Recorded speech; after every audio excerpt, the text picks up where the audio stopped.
오늘은 민수기 강의 20번째 시간, 어느덧 20번째가 되어졌습니다. 우리 민수기 14장 39절에서 45절 말씀 우리 살펴보도록 하겠습니다. 한 목소리로 봉독해 올려드립니다. 이 말씀은 살아계신 하나님의 말씀입니다. 모세가 이 말로 이스라엘 모든 자손에게 알림해 백성이 크게 슬퍼하여 아침에 일찍 일어나 산 꼭대기로 올라가며 이르되 보소서 우리가 여기 있나이다. 우리가 여호와께서 허락하신 곳으로 올라가리니 우리가 범죄하였음이니이다. 모세가 이르되 너희가 어찌하여 이제 여호와의 명령을 범하느냐? 이 일이 형통하지 못하리라. 여호와께서 너희 중에 계시지 아니하니 올라가지 말라. 너희의 대적 앞에서 패할까 하노라.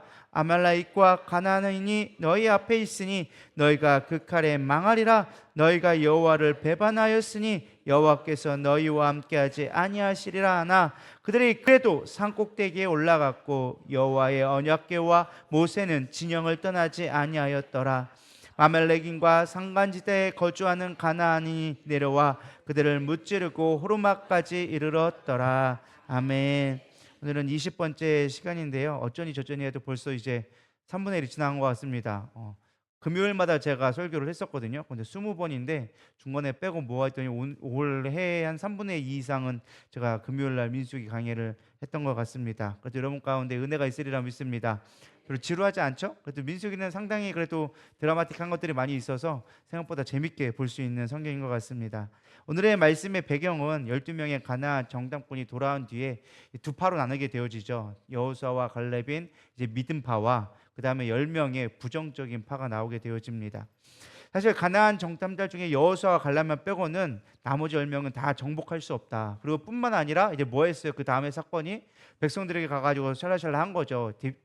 자기 지파에 속한 데 가서 한번 얘기를 했던 것 같아요. 그러면서 이것이 가나안과 적과 꿀이 흐르는 건 맞다. 근데 그곳에 사는 자들은 우리가 전혀 침범할 수 없는 너무나 강한 자들이고 너무나 큰 자들이라 우리가 감히 침범할 수 없다. 우린 메뚜기와 같다. 그러니 우린 여기서 전쟁을 치르면 우리 다 죽을 것이다. 이렇게 얘기하니까 백성들이 어떻게 되어졌습니까? 밤새 통곡하면서 하나님과 모세를 향하여져서 원망하게 되어지죠. 사실 이 가나안 정탐도 하나님이 민수기에 보면 하나님이 명령한 것처럼 보이지만 신명기 보면은 하나님이 명령한 것이 아니라 이스라엘 백성들이 하나님 앞에 요청한 것이었습니다. 우리 신명기 1장 22절에서 23절 한번 읽어볼까요? 시작.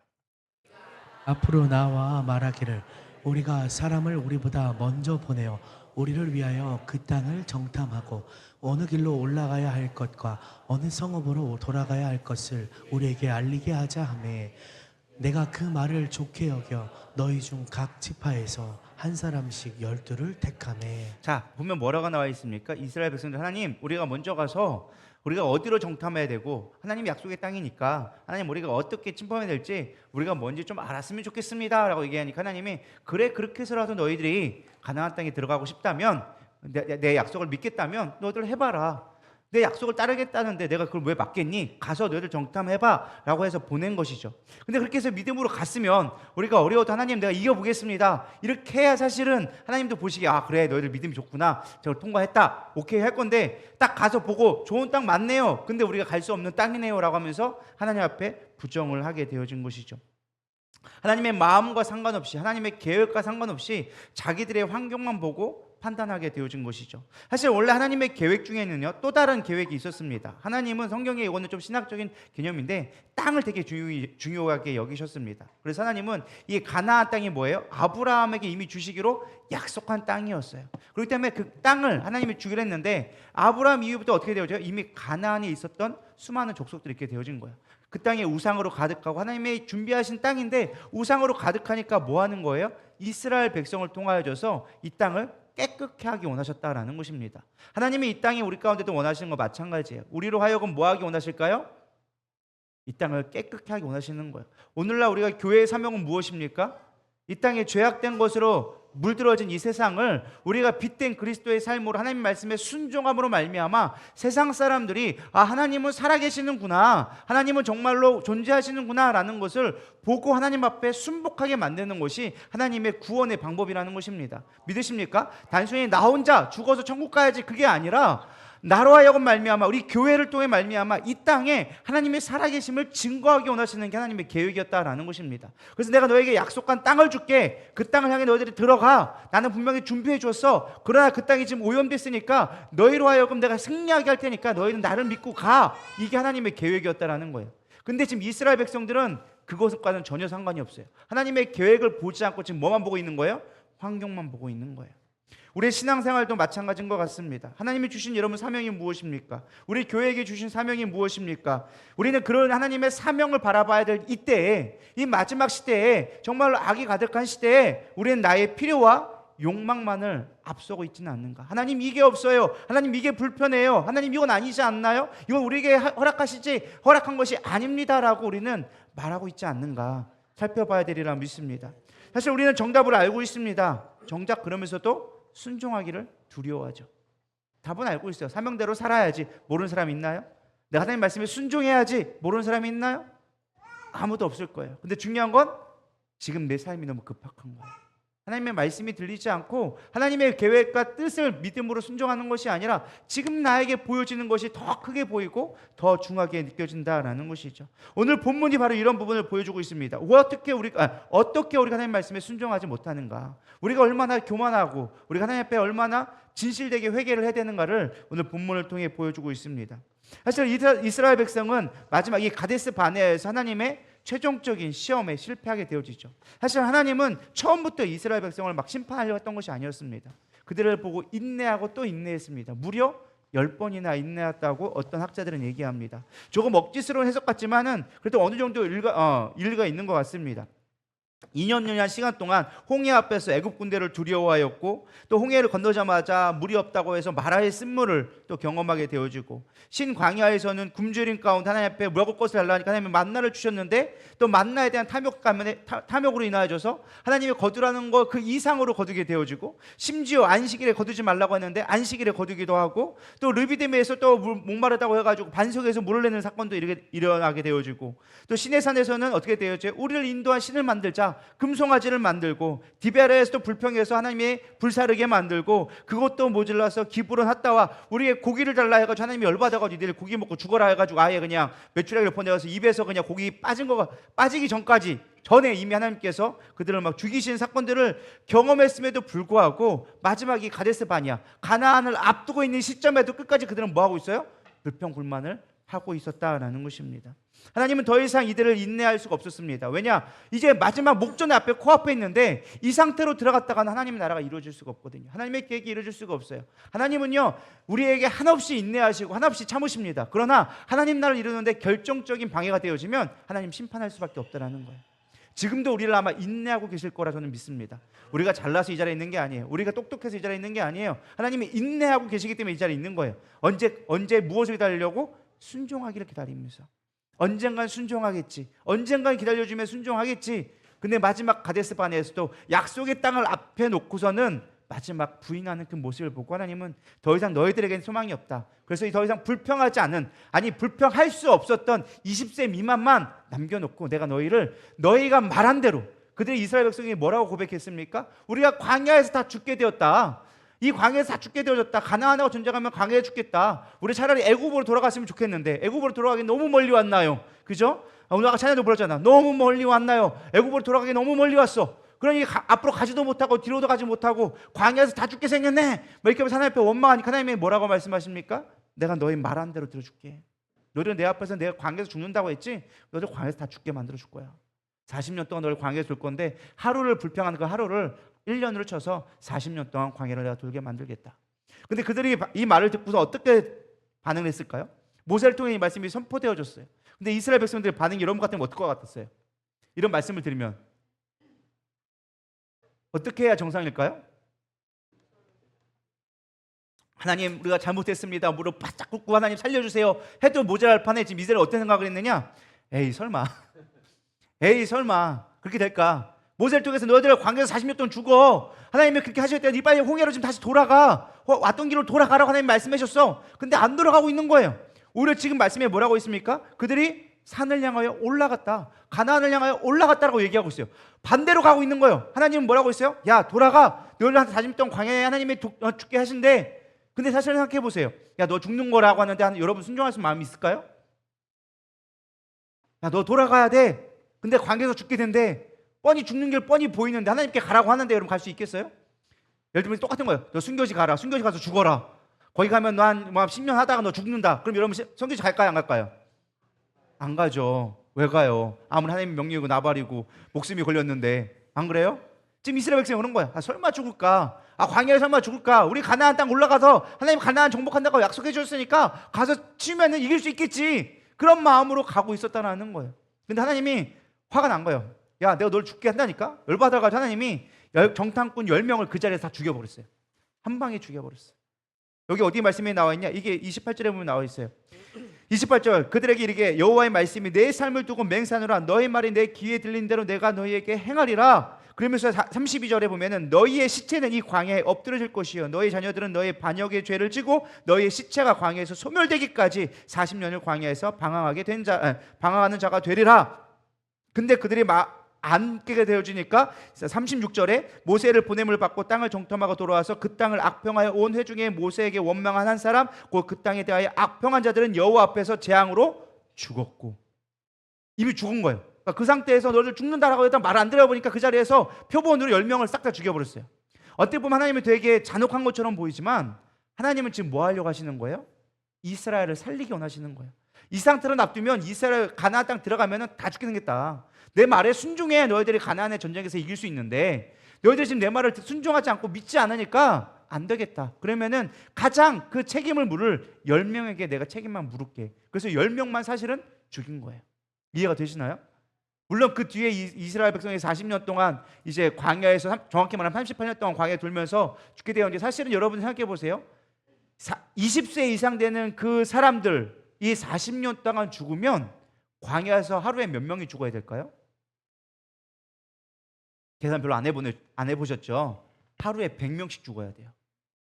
200만이라는 사람 중에 20세 이상이 되는 사람들 대충 평균 계산했을 때 40년, 38년 계산하면 하루에 100명씩 죽어야 돼요. 그러니까 그들 가운데 사실은 광야의 생활 자체가 뭐예요?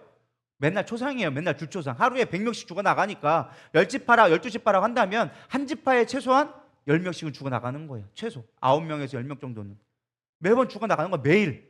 그것도 매일. 생각해보세요. 그러니까 사실 이들의 광야의 삶은 죽음과 같은 삶이었을 거예요. 왜? 순종하지 아니함으로 말미암아.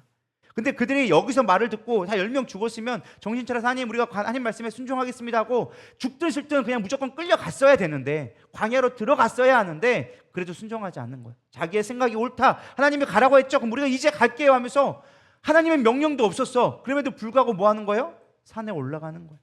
그러면서 얘기하는 거예요. 아까 우리 얘기했던 우리 한번 본문 말씀 39절 읽어볼까요?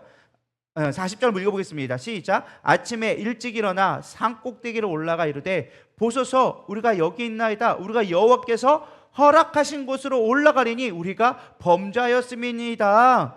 언뜻 보면요 사실 이들의 어떤 목적 자체가 하나님의 말씀에 순종하는 것처럼 보여요. 그렇죠? 우리가 범죄했습니다. 우리가 하나님의 명령대로 순종하여져서 저 가나안 땅에 들어가겠습니다 라고 보였는데 순종하는 게 아니었어요. 하나님이 뭐라 하라고요? 홍해로 다시 돌아가라.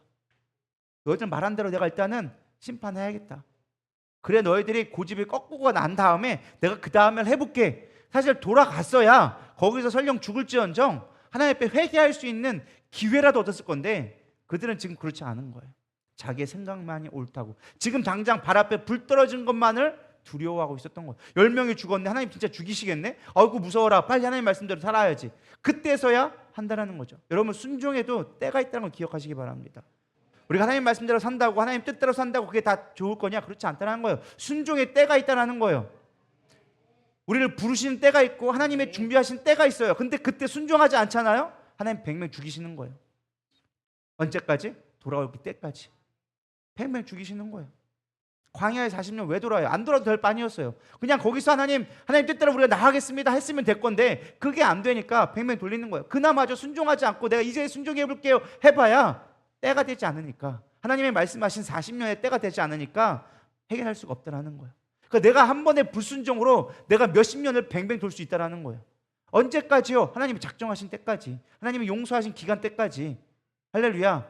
그 기간에 우리는 뭐 해야 돼요? 그게 힘들고 어려운 길이지만 순종하고 주님 말씀에 내가 따르겠습니다라는 마음으로 우리가 순종할 때 그때 하나님 어떻게 역사할지 모르는 거예요. 그 다음에는. 그러나 우리가 준비해야 될 건 내 불순종 한 번이 그만큼 큰 거다. 할렐루야. 지금 내 고집 세울 때가 아니라는 거예요. 내 욕심 때울 때가 아니고 내 환경 세울 때가 아니라 이 마지막 시대, 마지막 시험 때 앞에서 우리가 해야 될 것은 순종하는 모습. 하나님, 내가 말씀에 순종하겠습니다. 그럼 왜 하나님은 우리를 징계하실까? 그 목적이 무엇일까? 대부분은요, 우리의 자아를 깨뜨리기 위해서예요. 우리의 생각이 많고 우리의 자아가 너무 많으니까 자기 고집대로 하려고 하니까 하나님은 고난이라는 연단을 통하여서 꺾기 시작하는 거예요. 지금 10명이 그 자리에 죽게 되어졌잖아요. 그러니까 이스라엘 백성이 말을 이제까지 안 들은 거야. 해도 말을 안 들으니까 하나님이 그들을 꺾으셔야 돼. 너희들의 고집을 꺾어야 돼. 그 꺾어야지만 너희들이 순종하는 자가 될 수 있기 때문에 꺾는 거예요.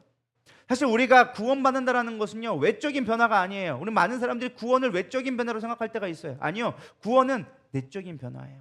내적인 변화가 일어나야 외적인 변화는 따라오게 되어져 있어요. 보이는 것은 보이지 않는 것의 실상이니 믿으십니까? 우리의 보여지는 행동을 우리는 늘 고민하고 있습니다. 내면이 바뀌어야 우리는 바뀔 수 있는데 외면을 바꾸는 걸 우리는 늘 구원의 모습이라 생각해요. 늘 뭘 기도해요? 남편을 바꾸게 해주시옵시고, 자녀가 바뀌게 하여 주시옵시고, 주변의 사람들이 내 뜻대로 바뀌게 하여 주시옵소서. 그래서 내 삶이 편안해지기를 원하나이다. 이게 우리의 구원이란 말이에요. 근데 하나님은 그렇게 말씀하지 않으신다라는 거예요. 우리의 내면이 바뀌라는 거예요. 네 안에서 바뀌어야 외부와 상관없이, 외부가 어떠한 폭풍 가운데 있다 할지라도, 어떠한 환경 가운데 있다 할지라도 너희 내면이 바꾸면 살아날 수 있다는 거예요. 근데 우리는 그 영적인 원리를 모르고 계속 외부만 바꿔주세요, 환경만 바꿔주세요, 이것만 해주세요, 그럼 내가 하나님 뜻대로 살게요. 그렇다고 내가 그 하나님 소원 이루어주고 그때 그 하나님 앞에 서운한 대로 사는 사람 내가 거의 못 봤어요. 예를 들면 내 병만 고쳐주시면 내가 하나님 앞에 충성할게요. 왜? 병 고치고 나니까 이제 세상이 다 보이기 시작하는데, 돈 벌어야 되고 자녀 보이기 시작하고, 죽을 때까지는 안 보였어. 내가 죽게 생기니까 뭐 자식이고 돈이고 뭐가 보이나, 내가 살고 봐야지. 근데 기도해서 살아났어. 하나님 살려줬어. 그럼 하나님 살려줬습니다, 하나님 내가 하나님 뜻대로 살겠습니다 하는데, 그때부터 자식 보이기 시작하는 거야. 남편 보이기 시작하고 돈 보이기 시작하고. 살려준 거 아무 상관이 없어. 왜요? 우리 내면의 구원이 받지 않기 때문에. 여러분, 진정한 회개가 뭐라고 생각하십니까? 내가 깨지는 게 진정한 회개예요. 우리 회개하면 예수님 믿습니다, 나 잘못했습니다, 하우 흑흑흑 하면서 눈물 몇 방울 흘리고, 뭔가 내가 좀 감정적으로 뭔가 조금 깨끗해진 것 같고, 막 말씀 듣고 하니까 또 내가 좀 착해진 것 같고 거룩해진 것 같고. 여러분, 그게 회개예요? 아니에요. 그거 회개 아니에요. 진정한 회개는 내 삶이 바뀔 수 있는, 내 성품이 바뀌어야 된다는 거예요. 갈라디아서 5장 22절, 우리 잘 알고 있는 성령의 열매가 나오잖아요. 성령의 열매는 뭐예요? 오직 성령의 열매는 사랑과 희락과 화평과 오래 참음과 자비와 양성과 충성과 온유와 절제니 이 같은 것을 금지할 법이 없느니라. 열매는 보여지는 거예요. 믿으십니까? 근데 보여지는데, 이 보여지는 게 어떤 우리의 뭐 교회의 부흥, 성도의 부흥, 뭐 영적인 뭐 전도의 열매, 이렇게 얘기했으면 우리가 아, 성령의 열매는 이런 거구나, 보여지는 것들이구나 할 수 있는데, 성령의 열매는 다 안 보이는 거예요. 사랑하고, 여러분 사랑 보여요? 제 눈에 막 하트가 보이시나요? 안 보이잖아요. 보여요? 저는 보낸 적이 없는데 언제 보인다고 이렇게 안 보여요. 농담으로 한 거고, 여러분 좋을까 봐. 사랑과 희락과 화평과 오래 참, 이런 거는 보이는 것들이 아니에요. 우린 내면에 있는 거예요. 근데 중요한 건 이 내면에 있는데 이게 열매를 맺으면 진짜로 보여져요. 사랑하는 사람들은 알 수 있을까요? 모를까요? 안다니까요. 사랑하면은 얼굴이 예뻐져요. 별 아멘들이 없으시네요. 여러분 다 사랑하리라 믿습니다. 할렐루야. 우리 성도들 다 너무나 아름다우시니까 다 사랑하고 희락과, 할렐루야, 또 마음의 평강과, 그러면서 입을 꾹 다무시는 건 뭐인데 이렇게 할렐루야. 그래서 내면의 열매를 맺는 게 능력인 거예요. 성령의 능력은 다른 게 아니에요. 뭐 귀신아 떠나가라, 뭐 병 고쳐라. 사실 이거 하나님이 주신 능력이지만, 진짜 성령이 주신 능력은 우리 안에 사랑할 수 있는 마음이에요. 원수로 또한 사랑할 수 있는 마음이에요. 오래 참을 수 있는 마음이에요. 사람을 만날 때 기쁨을 줄 수 있는 능력이에요. 나는 사실 막 부부싸움하고 힘들어 죽겠는데 그럼에도 불구하고 기쁨을 전해줄 수 있는 능력이 성령의 능력이라는 거예요. 그건 드러나게 되어 있어요. 보여지게 되어지는 거예요. 어디서부터? 내 안으로부터. 하나님의 나라는 어디에 있다? 저 우주 너머에 있다? 내 안에 있다. 내 안에서 하나님의 성령의 열매가 맺어질 때 하나님 나라가 이루어지기 시작한다는 거예요. 그래서 진정한 회개, 진정한 능력은요, 내 안에서 나타나는 거예요. 성품으로 드러나게 되어져 있어요. 내 성품이 예수님을 닮아가고 성령의 열매를 맺으면 내가 어떠한 존재인지를 깨닫게 되어져서 나는 죄인입니다. 그래서 온전한 회개가 이루어지기 시작하는 거예요. 그냥 내가 겉으로 내가 남편 미워했는데, 자식 내가 온전히 못 돌봤는데, 내가 뭐 사기쳤었는데, 이런 거 갖고 회개한다고 회개가 아니라는 거예요. 그거는 표면적인 것뿐이고 진정한 것은 내가 하나님 앞에 죄인입니다. 하나님의 도움 없이는 살아갈 수 없는 연약한 존재입니다. 하나님, 내가 그렇기 때문에 당신을 의지할 수밖에 없습니다. 당신 앞에 돌아갑니다. 그게 진정한 회개의 모습이다라는 것입니다. 아까도 얘기했지만 39절 봐보세요. 이스라엘 백성들이 크게 슬퍼하며 40절에 아침에 일찍 일어나 산꼭대기에 올라가고, 뒤에 보면 우리가 여호와께서 허락하신 곳으로 올라가니 우리가 범죄하였음이니이다. 막 그 모습 자체는 되게 회개하는 것처럼 보이지만 이들의 행위는 지금 전혀 하나님의 뜻과는 상관되지 않았다라는 거예요. 겉만 회개한 것이죠. 이스라엘 백성의 행동은 회개처럼 보이는 불순종일 뿐이었습니다. 하나님이 가라고 명령하지 않았는데 우리가 여호와께서 허락하신 곳으로 올라가리라. 여호와께서 허락하신 곳으로 올라가리라. 이 말을 듣고 모세가 뭐라고 얘기했는지 한번 41절 보기 원합니다. 41절 시작. 너희가 어찌하여 이제 여호와의 명령을 범하느냐? 이 일이 형통하지 못하리라. 모세가 듣고 기가 차서 이렇게 얘기합니다. 야, 여호와가 언제 가라고 했는데, 하나님이 언제 너희들 보고 그 가나안 땅 공격하라고 했는데 왜 명령도 나는데 명령했다고 거짓말을 쳐? 이게 그 말인 거예요. 여호와의 명령을 범하느냐? 이게 뭔 말이에요? 언제 하나님이 너 보고 가나안 땅 가서 공격하랬는데 지금 다시 홍해 있는 곳으로 돌아가라고, 광야로 돌아가라고 하나님이 말씀하셨는데 언제 가가지고 가나안 치라고 명령했는데 왜 니들 마음대로 하나님 뜻이라고 자부하고 있는데. 우리도 그런다니까요. 우리도 힘들고 어려우면 하나님의 뜻이라고 하면서 열심히 한다니까요.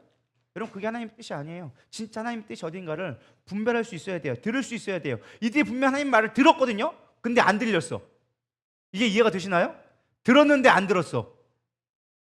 우리가 이럴 때 너무 많아요. 말씀을 들었는데 안 들었어. 분명히 설교 말씀 시간에 그렇게 얘기했는데 못 들었어. 목사님 언제 그렇게 얘기했는데요? 유튜브 보라고, 유튜브에 있다고, 증거가 다 있다고요. 근데 나는 못 들었대.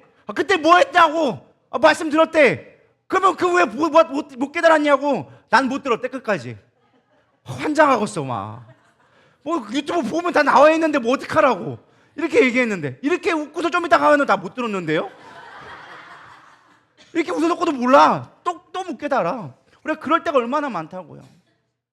들었잖아. 광야로 돌아가라. 근데 나 못 들었어. 하나님이 가서 진격하라고 했대. 언제? 예전에 10년 전에 나 가나안 땅 공격 2년 전에 이미 얘기한 것 가지고 지금 들은 거고, 2년 전에 얘기한 거 지금 공격한데 하나님이 돌아가라고 한 건 지금 못 들었어. 그냥 가라고 한 것만 들었어. 그러니까 우리가 그렇게 정신없이 살아갈 때가 너무 많다는 거예요. 세상 살아가면서 너무 정신없이 살아가지 않기를 소망합니다. 하나님이 무엇을 말씀하시는가 들어야지 세상의 정신없는 소리에 휘말려서 살면은 안 된다라는 것입니다.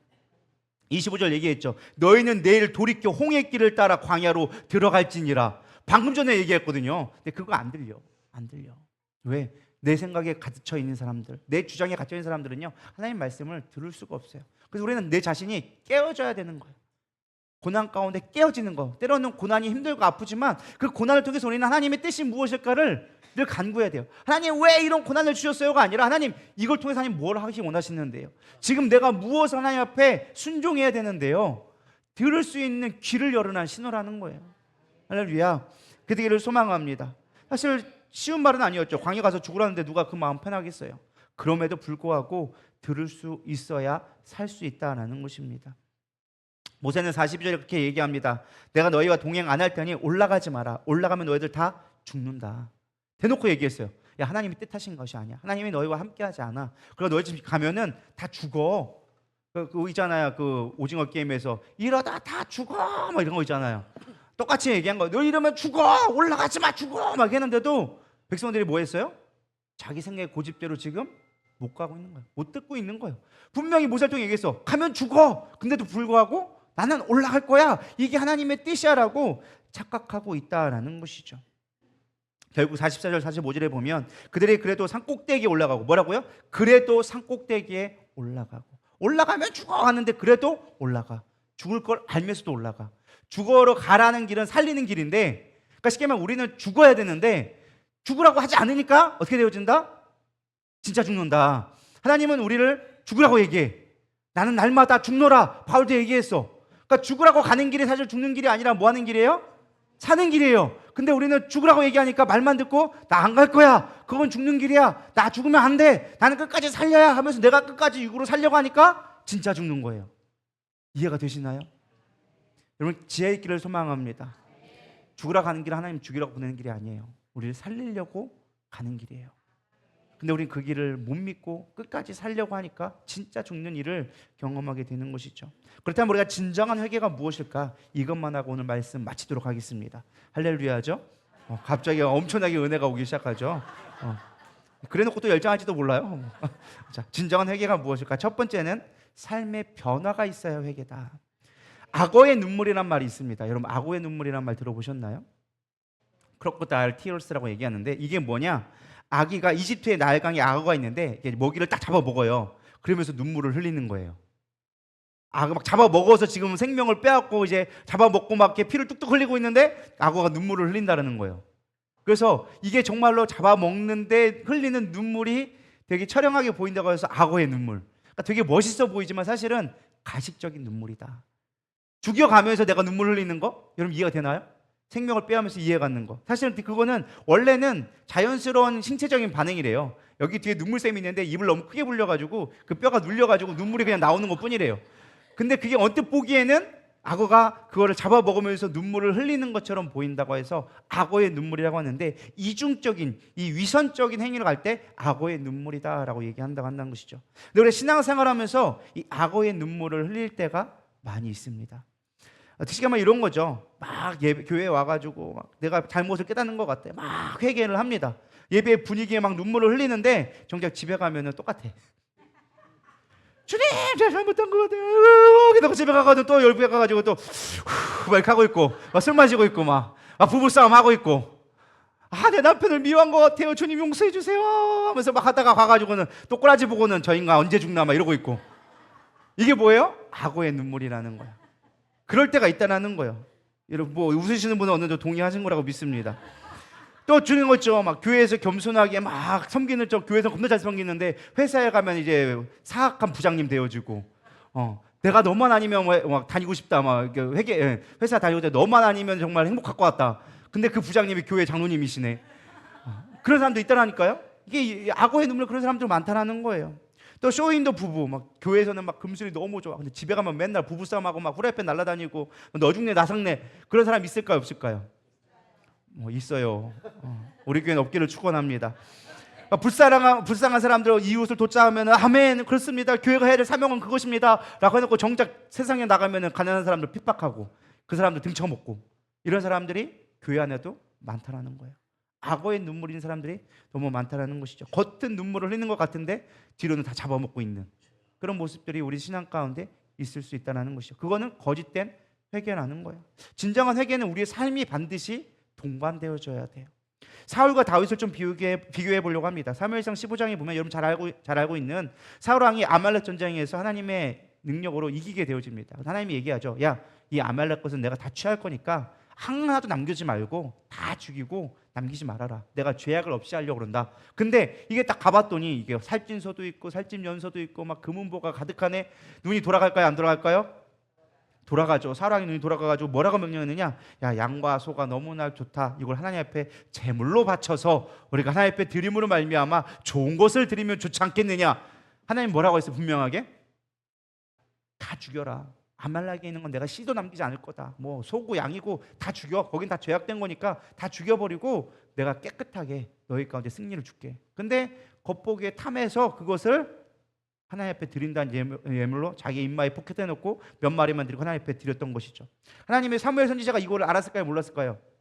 사실 저 멀리 있었는데 이미 아셨어요. 하나님이 깨닫게 했죠. 그러면서 뭐라고 경고를 합니까? 순종이 제사보다 낫고 듣는 것이 수양의 기름보다 낫지 않겠습니까? 우리 너무 잘 알고 있는 말씀을 한 거죠. 그렇게 책망하면서 가장 중요한 말을 했습니다. 뭐예요? 여호와께서 당신과 이제 함께하지 않습니다라고 선포하게 되어지죠. 사실 이런 말을 들으면 우리 같으면 어떻게 해야 돼요? 정신 차려야죠. 하나님 제가 잘못했습니다. 다시는 안 그러겠습니다. 싹싹 빌면 하나님도 그래 내가 용서해 줄게 했을지도 모를 것 같아요. 근데 뭐라고 얘기하느냐? 30절 사울이 이르되 내가 범죄하였을지라도 이제 청하옵나니 내 백성의 장로들 앞과 이스라엘 앞에서 나를 높이사 함께 돌아가서 내가 당신의 나의 하나님도 아니에요. 당신의 하나님께 여호와께 경배하게 하소서 하리라. 언뜻 보면 회개한 것처럼 보이죠. 막 눈물을 흘리고 옷을 찢고 막 사무엘 선지자의 옷자락을 붙잡고 막 하니까 행위 자체는 뭔가가 회개하는 것처럼 보이지만 그 본심은 뭐예요? 내 체면 좀 살려주세요. 나 왕인데 그래도 지금 와가지고 하나님 잘못됐다고 하면 내가 무슨 병분으로 이스라엘 백성 앞에 쓰겠습니까? 내 체면 좀 세워주세요. 지금 다 보고 있잖아요. 아우, 지금 나만 보고 있는데 내가 앞에서 그 사람을 쪽당하면 내가 체면이 뭐게 되겠습니까? 하나님이 세우신 게 있는데 하나님 쪽당하는 거 아니겠어요? 이렇게 얘기하고 똑같은 거예요. 하나님이 기뻐하실까요? 안 기뻐하시죠. 그때부터 하나님이 사무엘과 함께하지 않아요. 그러니까 이상한 짓거리는 이제 그 뒤를 아예 대놓고 골라서 하죠. 막 무당을 찾아가기도 하고 막 이상한 짓거리를 막 하면서 막 안 오니까 지 마음대로 하고 막 사무엘을 불러도 안 되고 막 전쟁 치르고 막 지고 막 난리 막 법석을 치우게 되어지죠. 뭐예요? 하나님과 함께하지 않아요. 행위가 변하지 않는 거예요. 삶에 내 마음의 정신적으로 변하지 않으니까 내 삶 가운데 영혼이 변하지 않으니까 바뀔 생각이 없는 거야. 우리가 회개한다고 하면서 정말 내가 바뀔 생각 자체가 없으면서 그냥 눈물만 흘린다고 회개가 아니다라는 것입니다. 반면 다윗은 어땠습니까? 우리아의 아내 바세바를 취했습니다. 우리아를 죽이는 범죄까지 했습니다. 어떻게 보면 사울보다도 더 나쁜 놈이죠. 사람을 죽이고 했으니까. 근데 중요한 건 뭐예요? 10편 51편과 뭐 146편부터 80편까지 50편까지 뭐예요? 끊임없이 회개하는 기도를 합니다. 근데 중요한 건 거기가 중요한 게 아니에요. 그렇게 회개했다. 그게 중요한 게 아니라 그 뒤에 삶이 중요한 거예요. 다윗은 그 다음부터는요 여자를 취하지도 않았어요. 심지어 신하들이 왕이 나이가 많아가지고 몸이 차니까 몸 데피시라고 옆에다가 아메사를 했는데 젊은 여인 데려다 따뜻하게 데펴서 그냥 끌어안고만 자십시오. 추우니까 이제 왕비들도 그렇고 하니까 그냥 끌어안고만 자서 체온 유지하라고 신하들이 중심에 그냥 딱 받쳤는데 불구하고 내가 이제 더 이상 여자를 취하지 않겠다. 내가 취하지 않는다. 그래서 그 나이에도 불구하고 왜 다윗이라고 그렇지 그게 좋은지 모르겠습니까? 그럼에도 불구하고 내가 여자 취하지 않을 거야. 철저하게 자기를 내려놓기 시작하는 거예요. 그게 회개라는 거예요. 여러분 회개는요 눈물만 말만 하는 게 회개가 아니라는 거예요. 내 삶이 바뀌는 것이 회개예요. 여러분 회개란 말 자체가 뭐예요? 메타노이아, 잘못된 길인 줄 알고 다시 원위치로 돌아가는 것을 회개라고 하는 거예요. 돌아섬이 회개예요.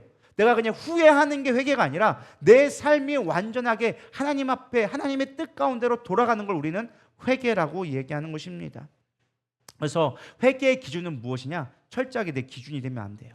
회개의 기준은 무엇이냐? 하나님의 기준이 따라가야 된다는 거예요. 지금 이스라엘 백성에게 회개는 뭐예요? 너들 홍해로 돌아가. 이게 하나님 앞에 회개하는 모습이에요. 근데 지금 뭐 하고 있어요? 하나님이 약속의 땅 주셨으니까 난 이거 취할래요. 하나님 말 안 들으니까 그냥 혼났네요. 내가 당신처럼 다시 해볼게요. 이게 아니라는 거예요. 그게 언뜻 보면은 맞는 것처럼 보이지만 하나님 말에 순종하는 것처럼 보이지만 그게 순종이 아니라는 거예요. 지금 하나님이 나에게 하시는 말씀이 무엇인가? 그게 중요하다라는 것입니다. 모세가 얘기하죠. 여호와의 명령을 범하느냐 이 일이 형통하지 못하리라. 43절에 여호와께서 너희와 함께하지 아니하시리라. 우리 형통 요셉 때 잘 얘기했잖아요. 형통의 가장 중요한 기준이 뭐예요? 하나님과 함께하는 게 형통이라는 거예요. 믿으십니까? 하나님과 함께 하려면 하나님의 뜻에 순종하는 게 하나님의 형통한 삶이에요. 근데 우리는 형통이라는 걸 뭘로 생각하느냐? 내가 원하는 거 이루어지는 거, 내가 원하는 계획대로 성취되어지는 거, 그걸 형통이라 생각해요. 아니요. 성경에서 요셉 봐보세요. 어디서 형통했다가 나와요? 인생 아주 쪽박찼지. 형한테 가족들에게 배신당해 종으로 팔려가 그것도 몰라서 죄인의 감옥에 지하에 2년 동안 햇빛도 못 보고 짱 박혀 있어. 어디가 봐서 형통이에요? 성경 말씀에 요셉이 총리가 된다면 하나님 앞에 형통했단 말 안 나와 있어요. 개고생할 때 형통했다고 나와 있지. 이해가 되시나요? 우리가 진정한 형통은 다른 게 아니에요. 하나님과 함께하는 거예요. 고난의 길에 있다 할지라도 그것이 내 뜻에 맞지 않는다 할지라도 하나님의 뜻 가운데 거하져 있는 것, 하나님의 영원한 계획 가운데 들어가 있는 것이 형통이다라는 것입니다. 또 세 번째 마지막 우리의 진정한 회개는요, 이웃에 대한 회개가 반드시 선행되어져야 한다라는 것입니다. 오늘 본문 말씀에 보면 이스라엘이 하나님 앞에 불순종한 것도 사실이지만 사실 진짜 이들이 먼저 용서를 구해야 될 것은요 모세에게 먼저 용서를 구했어야 했어요. 모세와 사실은 연합했어야 했어요. 모세는 뭐 했어요? 지금 장막 가운데, 회막 가운데 머물러서 그 장막 있는 데, 그 하나님의 있는 법궤 있는 데에 머물러 있었단 말이에요. 하나님이 그곳에 계시다는 표징이었죠. 원래 지금 이스라엘 백성이 가나안에 움직일 때 어떻게 했어요? 그 법궤 있는 데서 구름 기둥과 불 기둥이 일어나서 움직이면 그걸 따라서 움직여야 되는데, 지금 구름 기둥이 여기 있어, 법궤가 여기 있어, 하나님이 여기 있단 말이야, 모세가 여기 있단 말이야. 그럼 이들이 뭐 해야 돼요? 하나님 있는 대로 왔어야 되는 거야. 근데 중요한 건 하나님 있는 게 아니라 하나님과 반대편인 산으로 올라가고 있는 거야.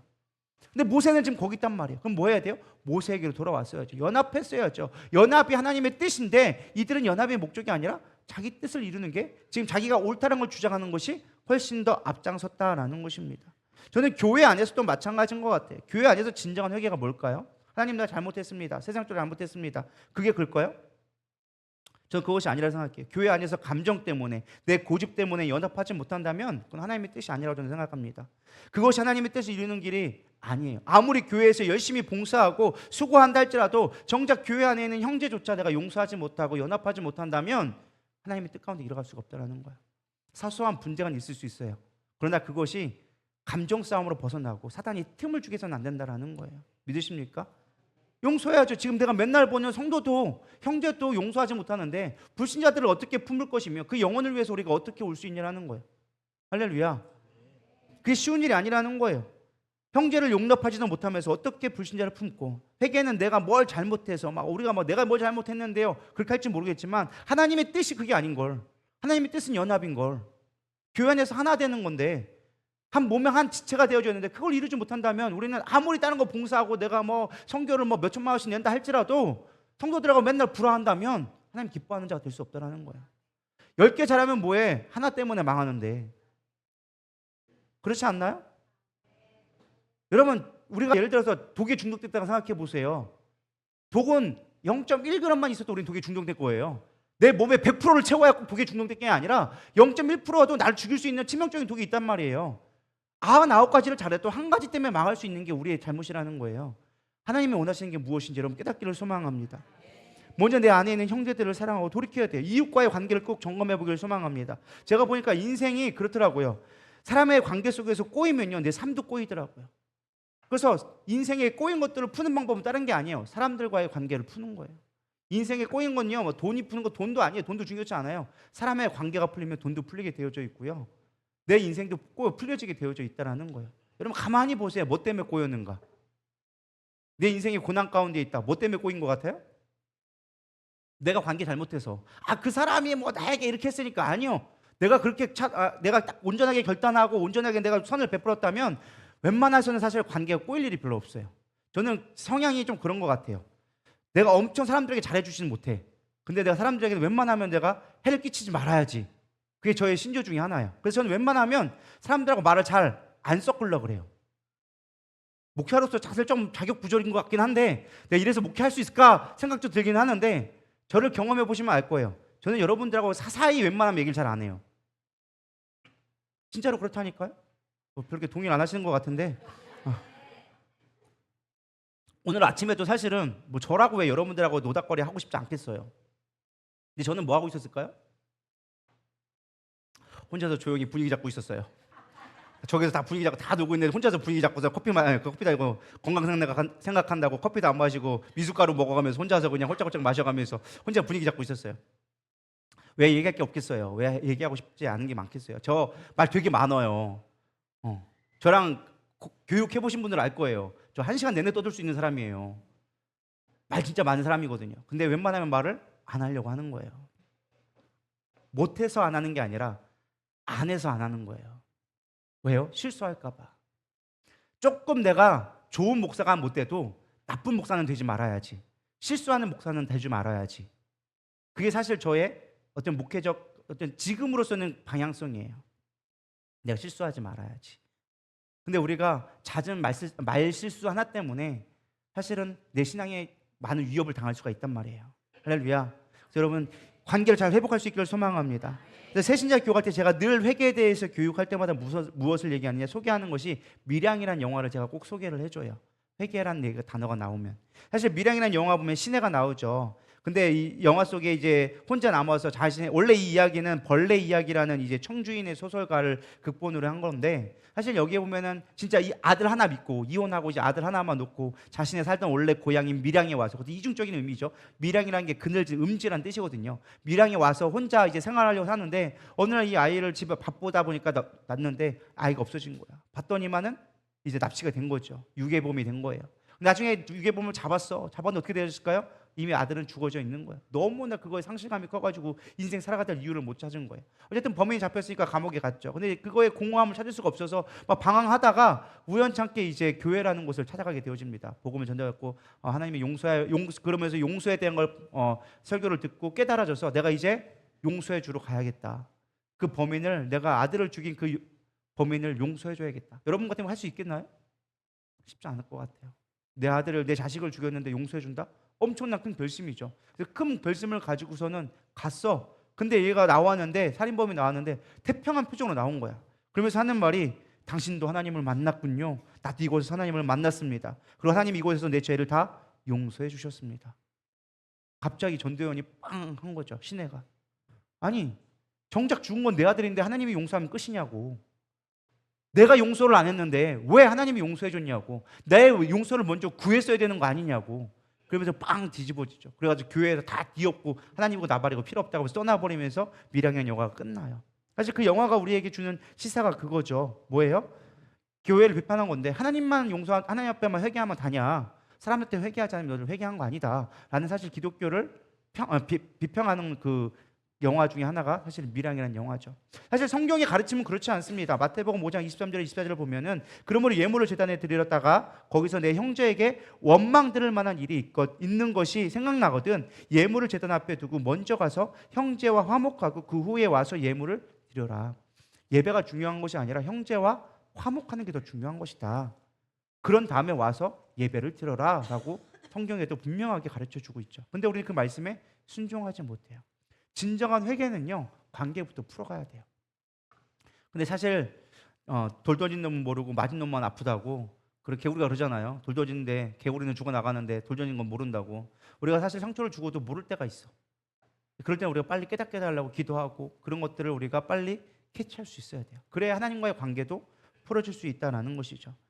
사실 삭개오 이야기를 잘 알고 있죠. 삭개오는 회심을 했습니다. 근데 삭개오가 회심했을 때 놀라운 고백을 하죠. 시키지 않았는데 뭘 고백했어요? 내가 토색한 것이 있거든 4배나 갚겠습니다. 그리고 내 재산의 절반을 가난한 자와 이웃을 위하여서 내가 쓰겠습니다라고 얘기했어요. 이 말이 뭘까요?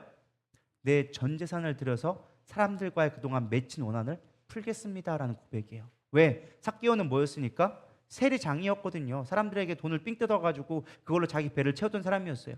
수많은 사람들에게 원망을 샀겠죠. 수많은 사람들에게 오죽했으면 사람들이 그 삭개하고 오니까 사람들이 다 피할 정도로 오죽 일을 갈았으면 그렇겠냐라는 거예요. 근데 뭐 하겠다는 거예요? 4배를 내가 갚겠다. 4배라는 건 성경적인 개념이거든요. 완전히 내가 갚아주겠다. 그 사람의 내가 원한을 풀어주겠다라는 거예요. 왜? 하나님과의 관계가 회복되어지려면 뭐부터 해야 된다?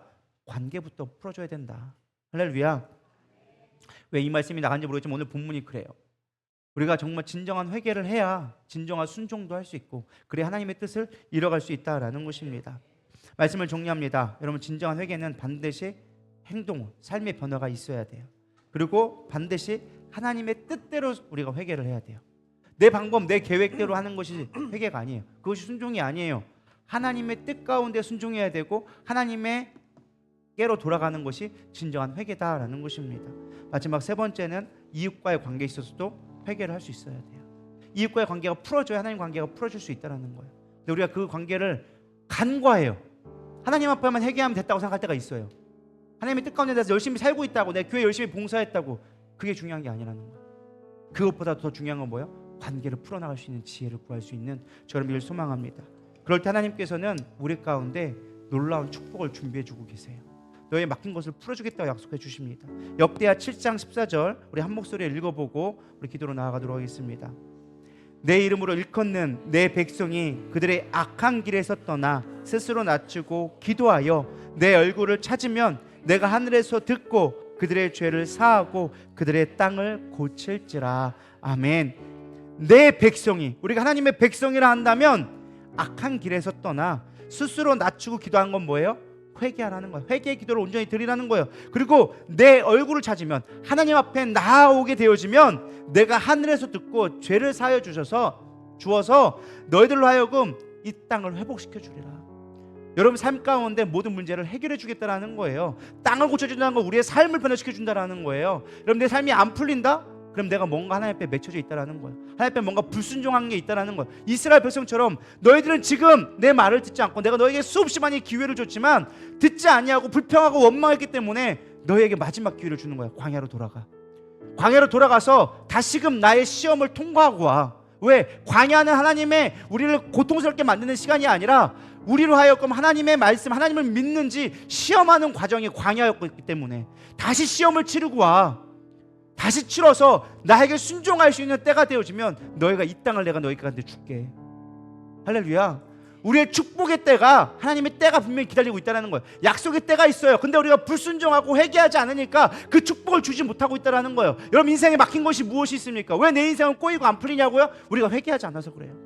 하나님 뜻 가운데 순종하지 않아서 그래요. 하나님의 시간들을 기다리지 못해서 그래요. 여러분 이 시간 우리가 온전한 마음을 내려놓고 주님 내 가운데 이 땅을 회복시킬 수 있는, 나의 삶을 회복시킬 수 있는 지혜를 허락하여 주시옵소서.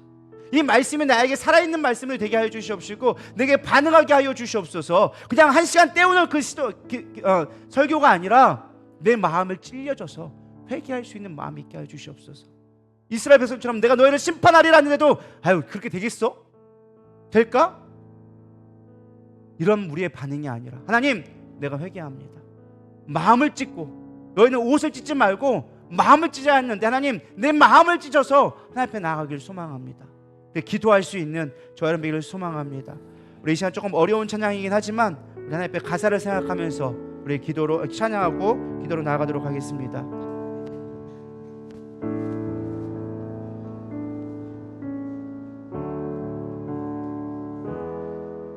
우리가 악한 길에서 떠나 스스로 겸비하고 기도하며 주 얼굴 구하오니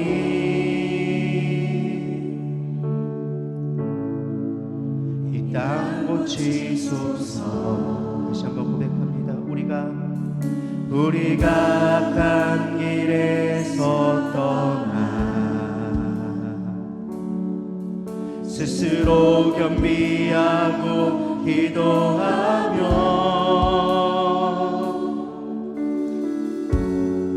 주 얼굴 구하오니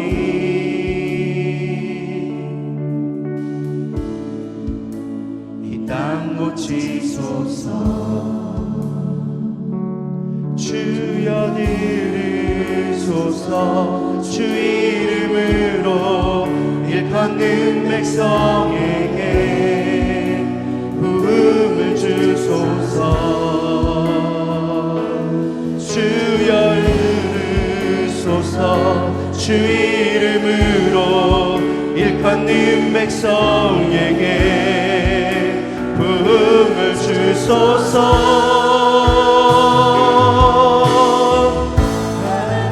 얼굴 구하는 세대 되게 하소서. 온 땅 덮는 주의 영광 보게 하소서. 모든 나라 족속 가운데 임하기까지 밤낮을 부짓는 무흥의 세대로 세우소서. 거룩함으로 부르심에 답해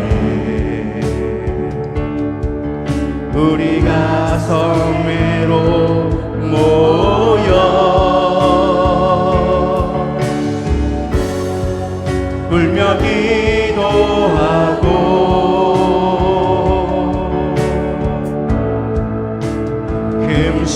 금식하오니 주여 세월을 아끼겠나이다. 지금의 때가 악하니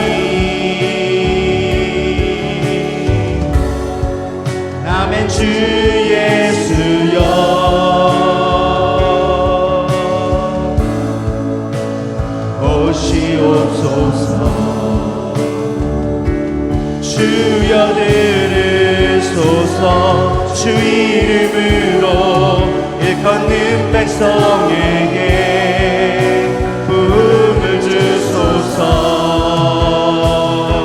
주여 들으소서. 주 이름으로 일컫는 백성에게 부흥을 주소서. 하나님 얼굴 구하는 세대 되게 하소서. 온 땅 덮는 주의 영광 보게 하소서.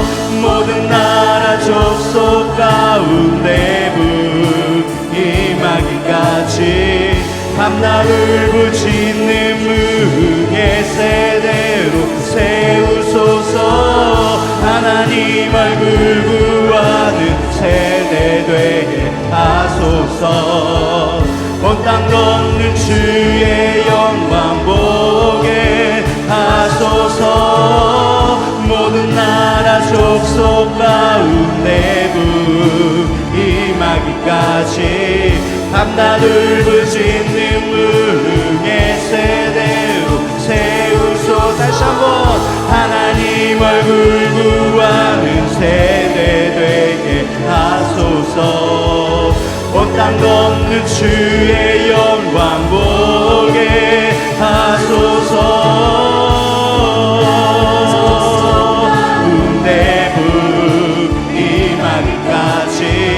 밤낮 울부짖는 무흥의 세대로 세우소서. 오늘 말씀을 생각하면서 하나님, 우리가 온전한 하나님 앞에 순종할 수 있는 믿음 허락하여 주시옵소서. 우리의 방법과 우리의 계획과 우리의 뜻이 아니라 정말 하나님의 순종의 때를 깨달아져서 순종할 수 있는 마음 되게 하여 주시옵시고, 온전한 회개로 말미암아 하나님 뜻 가운데 거하게 하여 주시옵소서. 나로 말미암아 생명이 흘러넘치게 하여 주시옵시고, 나로 말미암아 묶인 것이 있다면 풀어지는 역사가 이 시간 가운데 있게 하여 주시옵소서. 혹여라도 하나님 내가 맺혀진 것이 있다면 생각나게 하여 주시옵시고, 그를 통하여서 하나님 나라가 이루어질 수 있도록, 그들로 하여금 하나님의 뜻이 분별되어질 수 있도록 하나님의 선하신 계획이 나를 통해 회복되게 하여 주시옵소서. 그로 인하여 하나님의 진정한 축복의 때, 회복의 때 하나님의 하나님이 이루실 하나님의 그 땅이 회복되어지는 역사가 우리 가운데 일어나게 하여 주시옵소서. 우리 고백하는 마음으로 주여 3번 부르며 간절히 기도하며 나가도록 하겠습니다. 기도하시겠습니다. 주여, 주여, 주여. 하나님, 우리가 마지막 시대를 살아가고 있습니다. 마지막 하나님 가나안을 앞두고 있는 이 마지막 시대 가운데 하나님 우리의 믿음이 어디에 있습니까? 우리가 하나님 말씀에 얼마나 순종하고 있었습니까? 그저 내가 듣고 싶은 것만, 내가 보여지는 것들만 우리는 바라보고 있진 않았습니까? 마지막 시대에 깨어있게 하여 주시옵소서. 진정 하나님의 나라를 바라보는 자가 되게 하여 주시옵시고, 하나님 정말 내 뜻과 내 방법이 아니다 할지라도 순종하며 그 길을 걸어갈 수 있는 믿음의 눈들이 되게 하여 주시옵소서. 우리도 모르는 사이에 마음 가운데 두려워하며 염려하는 가운데 어찌 그 마음을 모르겠습니까? 보여지는 환경이 너무나 답답하고 나에게 닥쳐진 환경이 죽음의 코앞에 있는 것처럼 나를 두렵게 만드는데 우리가 어찌 원망하지 않을 수 있겠습니까? 그러나 주님, 내가 하나님의 말씀에 더욱더 순종할 수 있는 믿음의 눈이 되게 하여 주시옵소서. 믿음의 눈을 들어보게 하여 주시옵소서. 원망과 불평과 두려움이 아니라 하나님이 하실 일들을 계획하며 우리에게 약속하신 말씀을 근거로 우리가 나아갈 수 있는 믿음 되게 하여 주시옵소서. 우리 누리다가 다시금 말씀으로 서기를 원하나이다. 다시금 하나님 앞에 명령에 순종할 수 있는 믿음의 담력을 얻기를 원하나이다. 흩어졌던 우리의 마음들, 원망되어졌던 우리의 마음들, 연약해졌던 우리의 마음들, 나태해졌던 우리의 마음들, 이 시간 회개하며 주 앞에 돌아가기 원하오니 주님 함께하여 주시옵소서. 우리 가운데 아버지 회개의 영을 부어주시옵소서. 진정한 회개가 우리 가운데 나타나기를 소망합니다. 하나님의 뜻 가운데 진정한 회개를 있게 하여 주시옵소서. 그저 감성에 젖은, 그저 나의 아버지의 분위기에 이끌린 회개가 아니라 하나님 말씀에 근거한 회개, 하나님 말씀에 순종하는 회개. 하나님, 내가 하나님 뜻대로 살지 못했나이다, 하나님의 뜻을 바라보지 못했나이다, 회개하는 진정한 회개가 우리